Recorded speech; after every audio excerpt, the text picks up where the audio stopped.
with the mission to keep as many men on as many guns for as long as possible. We called him Doc. Welcome to Combat Vet Vision. And now to your host, Aaron Chief Cedar. Hey, how's it going?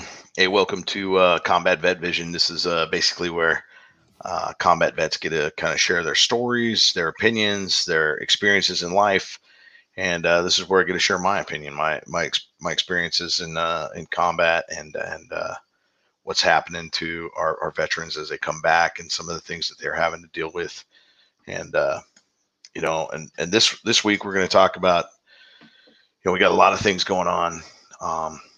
Between COVID, between Afghanistan, loss of our soldiers, our Marines, Navy personnel. It's just it's a huge shame. And I'm just gonna talk about my experience over in Iraq. I didn't have the experience of going to Afghanistan. 3 times to Iraq for myself, then getting hit with that mortar round, taking over 100 pieces of shrapnel, having my last rites read to me. And then but the biggest thing I think I want to talk about is accountability. And we get to ask these questions about accountability, like if I didn't turn in my weapon to the armory, if I lost my weapon, if I left it behind for the enemy, if I what does that mean? What does that look like? And I can understand if it took how long for America to kind of stabilize and do what it needed to do for Afghanistan, and in a matter of a couple of nights, hours, a whole other entity has taken over that country.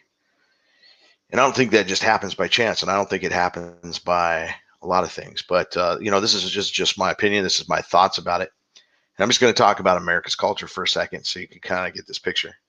And then I'll go into the culture of Iraq that I observed, that I kind of pictured. When he gets into the tribal things of life and what that looks like. But our culture is kind of based off of, everybody's free to do a lot of different things. The freedoms that we have are so free that you get to be an asshole. You get to be an asshole. You're so free that that you don't have to send a memo. You don't have to answer the question, where's my money? Where's my paperwork?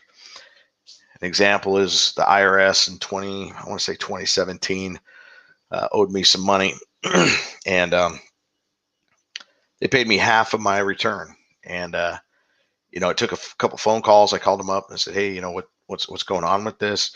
No explanation of it, no anything, just half my return.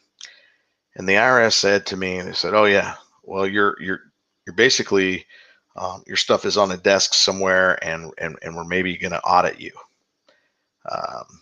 I said, well, can I get a piece of paper that says possible audit?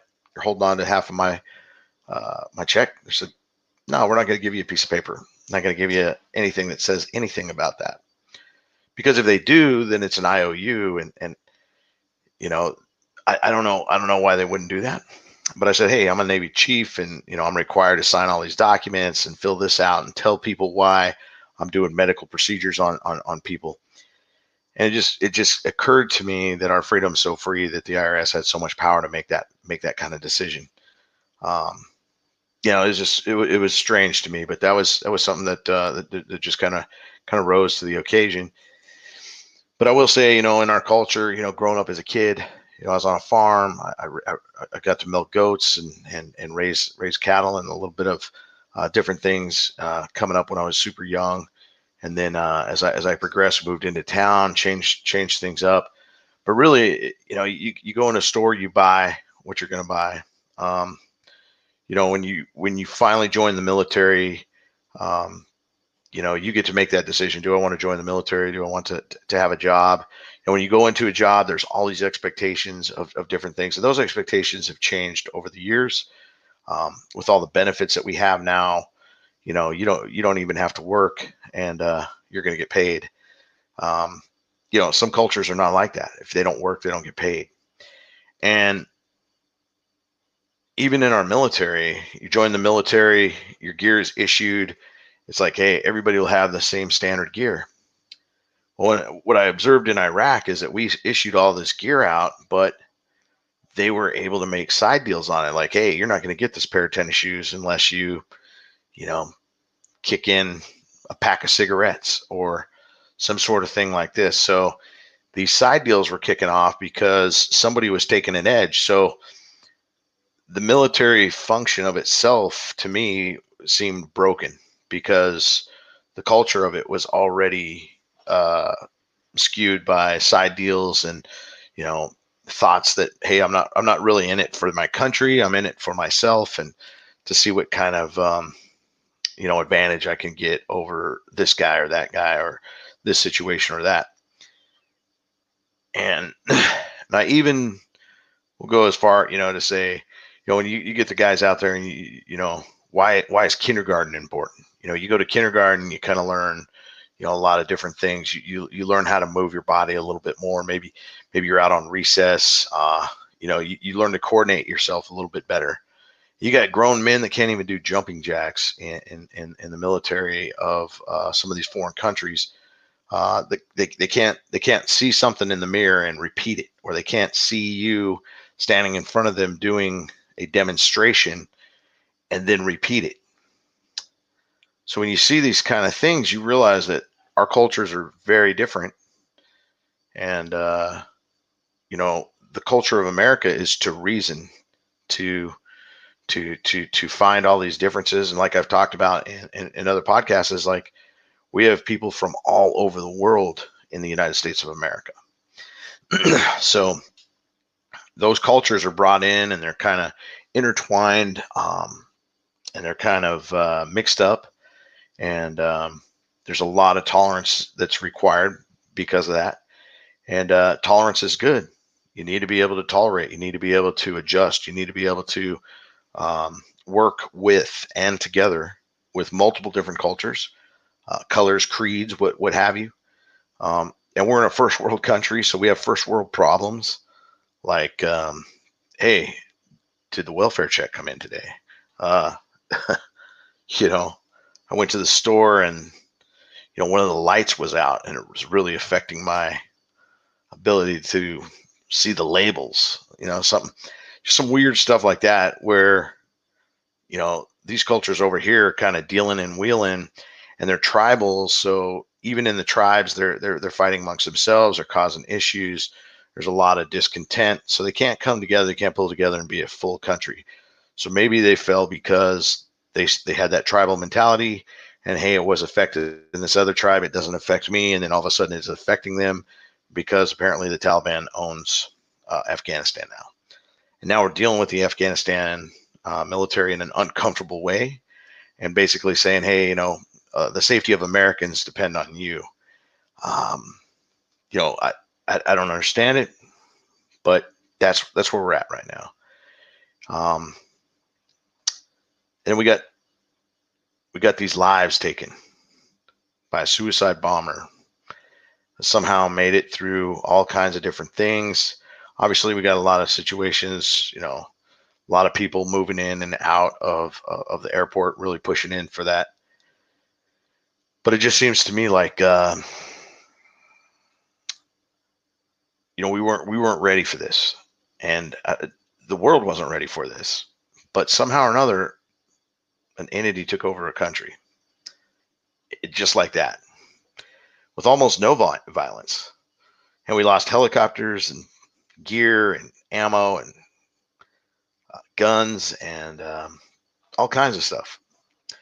So there's a lot to it, and it's affecting a lot of different people in a lot of different ways.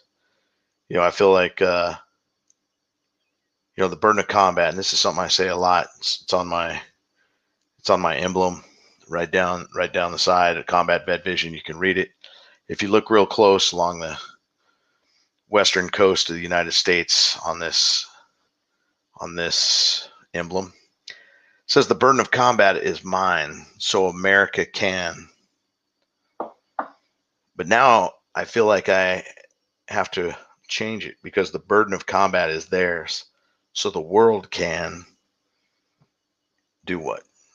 Can fuck off, can make the place a better place, can do something amazing. But when there's money and greed involved, it doesn't work out that way.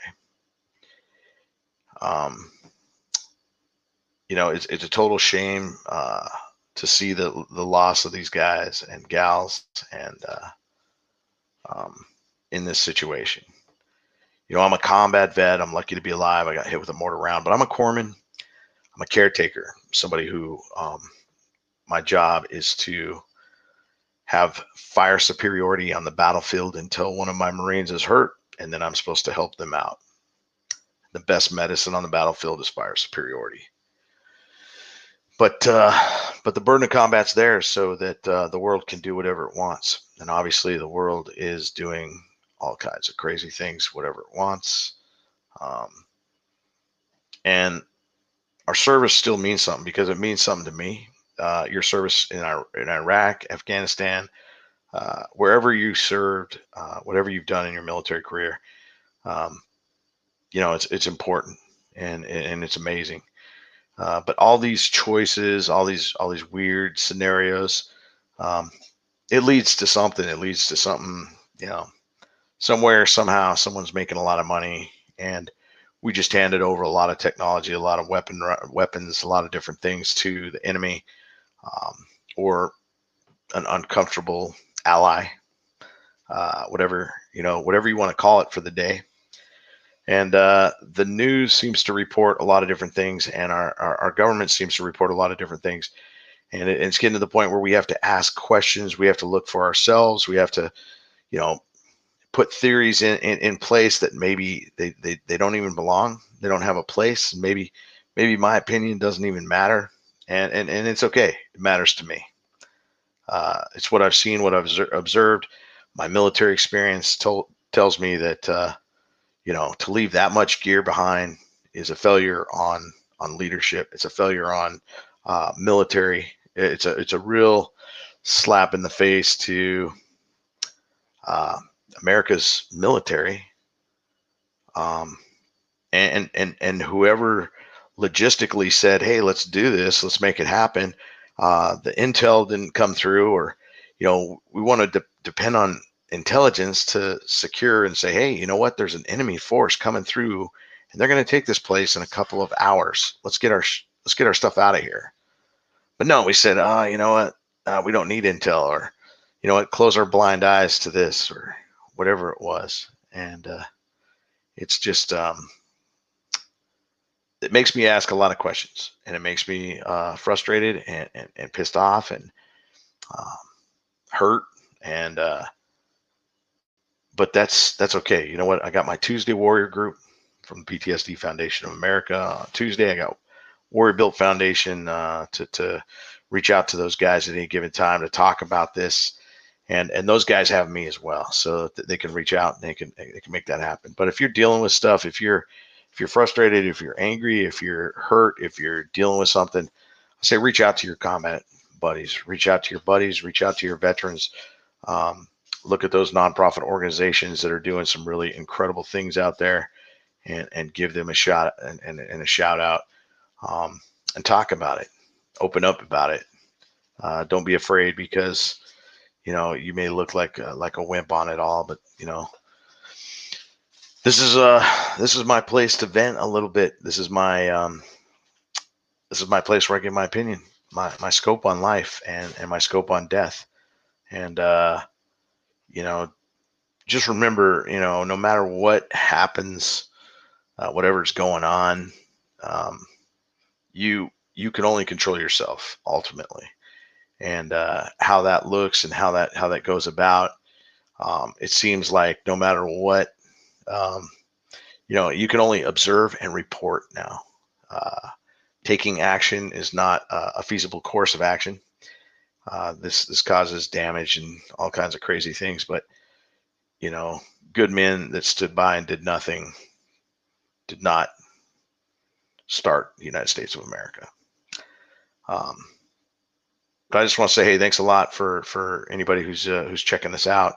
This is Combat Vet Vision. This is Aaron Siebert, retired Navy Chief, signing off. Until next time, strength and honor.